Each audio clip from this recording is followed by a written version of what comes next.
Hello, creatures of God. Have you ever felt like you've messed up so badly that God couldn't possibly love you anymore? Have you ever held onto grudges and grievances against those who have wronged you, feeling like they don't deserve forgiveness? But here is what God is saying. His love for us is not based on our performance or worthiness. It's based on his character and nature. He loves us unconditionally, even when we've failed him. In the book of Romans chapter 5 verse 8, he says that, but God demonstrated his own love for us in this: while we were still sinners, Christ died for us. My brothers and sisters, think about that for a moment. While we were still sinners, Christ died for us. He didn't wait for us to clean up our act or become worthy. He loves us enough to die for us, even in our mess.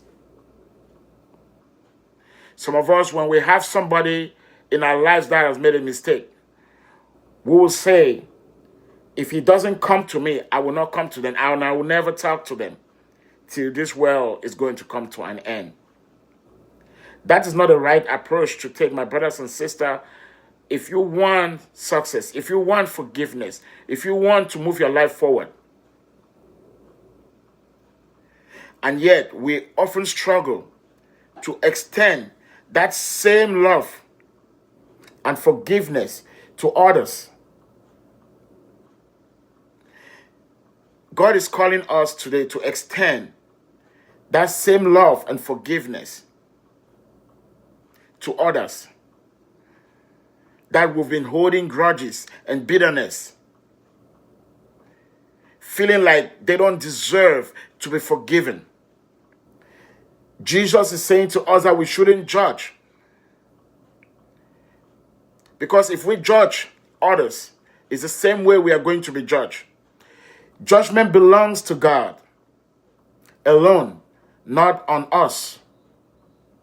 So I want to leave you with a challenge today.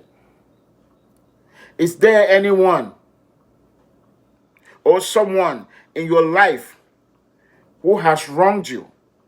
Someone you've been holding a grudge against? Maybe it's time to let go of that bitterness and forgive, not for their sake, but for yours. Forgiveness sets us free from the chains of bitterness and anger. It allows us to experience the fullness of God's love and mercy in our lives. I feel like preaching this today. So my brothers and sisters, take a step of faith today. Pick up your phone, send a message, or have a conversation with that person. Forgive them, not because they deserve it, but because God has forgiven you. Remember, God's love for us is not based on our worthiness, but on his character. And he calls us to extend that same love and forgiveness to others, same way like he did for you. God bless you. Shalom.